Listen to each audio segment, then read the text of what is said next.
창세기 21장 8절에서 21절 말씀. 아이가 자라매 젖을 떼고 이삭이 젖을 떼는 날에 아브라함이 큰 잔치를 베풀었더라. 사라가 본즉 아브라함의 아들 애굽 여인 하갈의 아들이 이삭을 놀리는지라. 그가 아브라함에게 이르되 이 여종과 그 아들을 내쫓으라.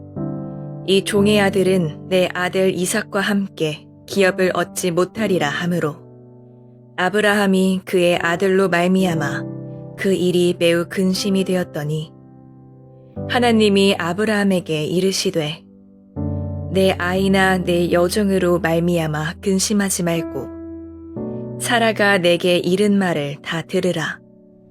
이삭에게서 나는 자라야 내 씨라 부를 것임이니라. 그러나 여종의 아들도 내 씨니 내가 그로 한 민족을 이루게 하리라 하신지라.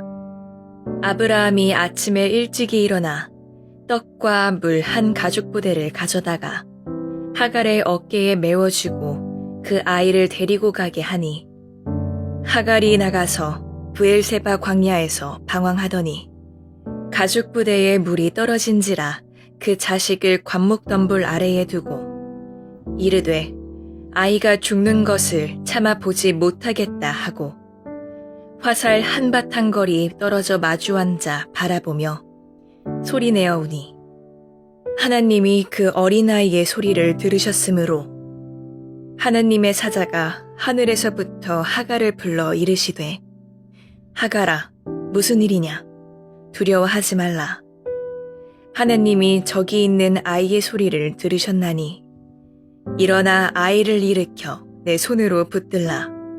그가 큰 민족을 이루게 하리라 하시니라.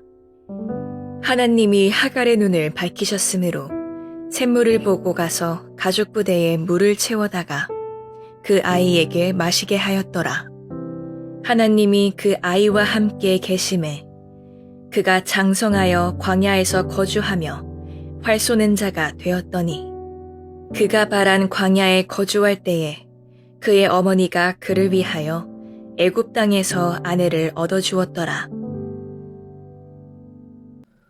샬롬. 오늘도 하나님의 말씀으로 하루를 시작하신 여러분들에게 하나님의 은혜와 평강이 충만하게 넘치시기를 간절히 축복합니다. 2025년 2월 24일 월요일 창세기 21장 8절에서 21절 말씀을 가지고 육체의 소욕을 버려라 라는 제목으로 함께 말씀 나누도록 하겠습니다.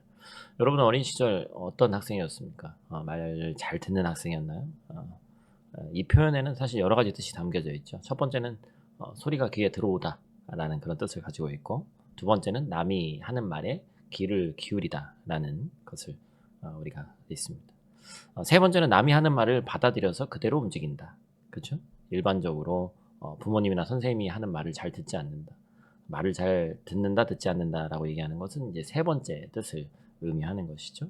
오늘 본문의 아브라함은 하나님의 말씀을 잘 듣습니다. 들은 대로 행동합니다. 하나님이 오늘 본문의 아브라함에게 한 가지를 요구하시는데 그것이 바로 육체의 소욕을 버려라 라고 얘기하시는 거예요.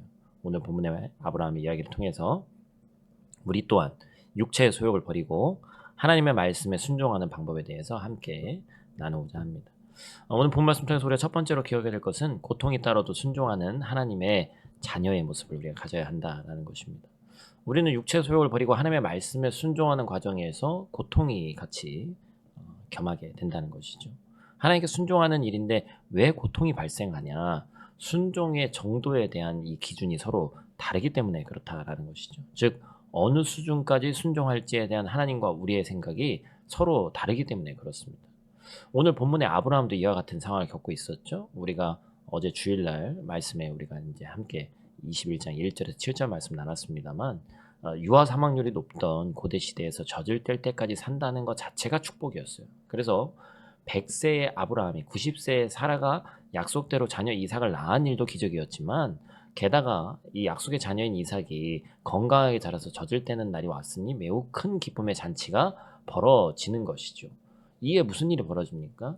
이스마엘이 질투를 느꼈는지 이삭을 놀리기 시작했고, 이를 목격한 사라가 아브라함에게 하갈과 이스마엘을 내쫓을 것을 요구하는 것이죠. 참 어찌 보면 무슨 아침 드라마 마냥 있지 않아야 될 일이 이게 계속해서 벌어지는 겁니다. 얼마나 사라와 하갈 사이에 또 이스마엘과 이삭 사이에 이런 갈등의 골이 깊어졌는지 우리가 잘 볼 수 있죠. 결국에 오랜 기간 아브라함의 욕심 때문에 인간적인 방법을 썼던 아브라함 때문에 이 가정은 화목하지 않았습니다. 아브라함의 아내 사라의 하녀였던 하갈은 이스마엘을 잉태한 후에 사라를 멸시했고 집안 분위기가 당연히 좋지 않았을 거예요. 이에 하갈은 사라의 학대를 받게 되고 임신한 몸으로 또 도망치는 일이 발생했죠. 생각만 해도 너무나도 머리 아픈 일입니다. 비록 다시 돌아온 하갈이 이스마엘을 낳았지만 그 모든 시간들을 가정 내에서 지켜봐야 했던 아브라함도 괴로웠을 거예요. 그 이후로도 오늘 사태가 벌어지기까지 갈등과 긴장이 계속되었습니다. 그 연속선상에서 오늘의 사건이 발생한 것이죠. 그런데 하나님께서는 아브라함에게 사라의 말대로 하갈과 이스마엘을 내쫓으라고 말씀하십니다. 분명 이스마엘은 하나님의 약속을 기다리지 못하고 아브라함이 사라의 종 이 하갈을 취해서 인간적인 방법으로 낳은 자녀가 틀림없어요. 그렇다고 하나님께서 자비와 사랑의 하나님이 하갈과 이스마엘을 내쫓으라는 건 인간적으로 도무지 이해되지 않는, 우리의 머리로는 이해되지 않는 명령입니다. 하나님이 말씀하신 복이 이삭을 통해 흘러가는 걸 좋지만 그렇다고 해서 이스마엘과 하갈을 사주로 내모는다? 이거는 너무나도 잔인한 것이죠.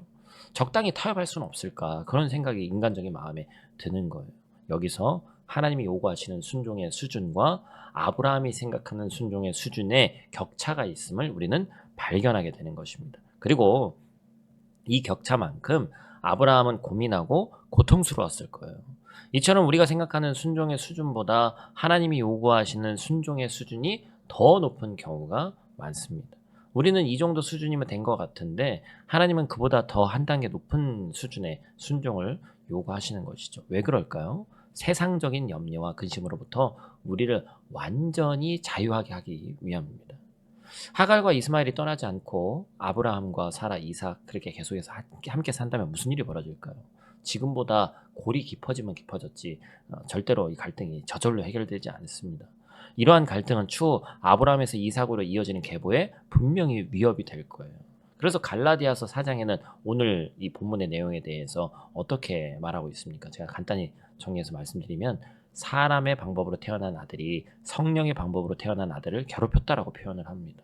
어떤 내용인지 이해되시죠? 이스마엘과 이삭의 관계를 육체의 소욕을 따라 태어난 사람과 성령의 역사를 따라서 태어난 사람을 구분해서 이해하고 있습니다. 하나님의 아브라함에게 약속한 복은 인간의 방법이 아닌 하나님의 방법이었죠. 100세의 아브라함과 90세의 사라 사이에서 태어난 이삭을 통해 흘러 들어갈 겁니다. 그런데 이스마엘의 존재가 아브라함의 발목을 잡고 있습니다. 이에 하나님께서는 아브라함에게 여전히 놓지 못하고 있는 인간적인 방법, 근심과 염려를 순종함으로 떠나보낼 것을 말씀하시는 거예요. 이처럼 하나님은 아브라함을 세상적인 염려와 근심으로부터 자유롭게 만들어주기를 원하셨습니다. 여러분, 순종하면 자유로워집니다. 더 많이 순종하면 더 많이 자유로워집니다.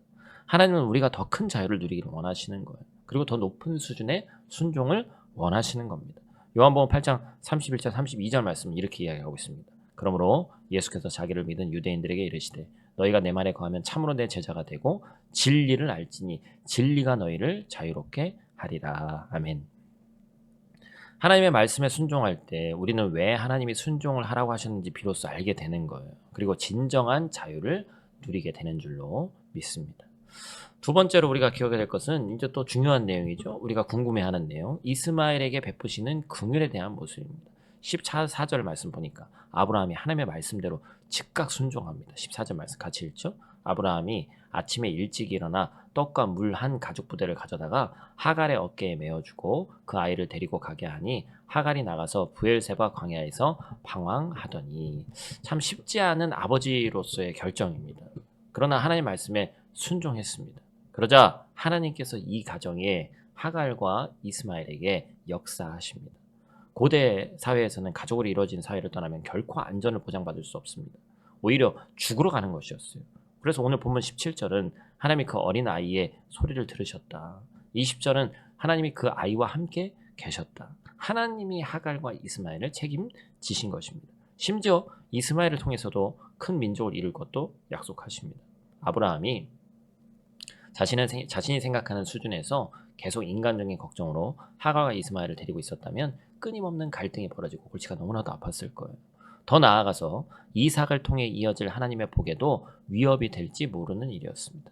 끊임없는 근심과 염려가 아브라함과 그 집안에 가득했을 것입니다. 하지만 아브라함이 하나님의 순종의 수준에 맞게 순종하자 인간적인 방법으로 태어난 이스마엘에게도 하나님의 긍휼이 임했고 이스마엘을 통해서도 큰 민족을 이룰 것이라는 하나님이 약속을 주시는 겁니다. 그러므로 하나님의 말씀에 순종할 때 찾아오는 고통을 이상하게 여기지 마시길 바랍니다. 하나님의 순종의 요구가 우리가 생각한 것보다 더 많은 것을 포기해야 하는 것 같을 때도 당황하지 마시기를 축복합니다. 하나님은 세상 염려와 근심으로부터 우리가 더 자유롭기를 원하시는 거예요. 우리 육체는 편안한 것만 원합니다. 눈에 뻔히 보이는 결과를 안전하다고 생각합니다. 그래서 하나님의 수준까지 우리의 이 순종의 수준을 맞추고 싶어 하지는 않습니다. 그런 모험을 하고 싶어 하지를 않는 거예요. 하지만 십자가를 지기 전날 밤 피 흘리기까지 기도하시면서 십자가에 달려 죽으시기까지 순종하신 예수님을 기억하시기를 축복합니다. 예수님의 순종이 있었기 때문에 부활이 있었고 우리가 죄와 사망으로부터 자유롭게 될 수 있는 구원이 임할 수 있게 되었습니다. 하나님이 원하시는 순종의 수준에 맞추면 자유를 경험하게 됩니다. 내려놓지 못하고 있는 육체의 소욕을 과감히 내려놓고 오늘 하루 순종하시기로 결단하시기 바랍니다. 이해되기 때문에 순종하는 것이 아니라 세상의 근심과 염려로부터 나를 해방시키고 참 자유를 주시기를 원하는 하나님을 신뢰함으로 먼저 순종하는 귀한 순종의 하루, 순종의 한 주 되시기를 간절히 축복합니다. 우리 다 같이 있는 자리에서 함께 기도하고 마치도록 하겠습니다. 하나님, 우리가 하나님이 원하시는 순종의 차원으로 우리의 신앙이 더욱더 성장하게 도와주시옵소서. 순종하면 이해되는데 때때로 인간적인 것에 사로잡혀서 우리가 더 큰 것, 더 비밀한 것들을 보지 못할 경우가 있음을 이 시간 고백합니다. 우리가 순종하면 자유를 경험한다는 것을 잊지 않게 하시고 예수 안에, 예수 그리스도 안에 참 자유와 소망이 있다는 사실을 잊지 않는 이번 한 주 될 수 있도록 하나님 도와주시옵소서. 오늘 하루 순종의 복으로 더 높은 수준을 요구하는 하나님의 수준에 맞추는 우리의 신앙의 성장이 있는 하루 되기를 원합니다. 또한 이번 한 주 되기를 원합니다. 우리가 더욱더 하나님께서 내 인생에 원하시는 것이 무엇인지를 깨달아 알 수 있도록 도와주시고 기대함으로 하나님께서 내 인생에 적극적으로 개입하심을 기대함으로 살아가는 귀하고 복된 오늘 하루 될 수 있도록 하나님 도와주시옵소서. 각자의 삶 가운데 우리가 삶을 살아갑니다. 그러나 우리가 잊지 말아야 될 것은 우리는 그리스도인입니다. 어디를 가든지 예수 그리스도로 말미암은 그리스도인이라는 사실을 잊지 않는 귀하고 복된 하루 한 주 될 수 있도록 하나님 도와주시옵소서. 오늘 하루도 이번 한 주도 눈동자와 같이 지켜주실 믿사하며 예수님 귀하신 이름으로 기도드립니다. 아멘.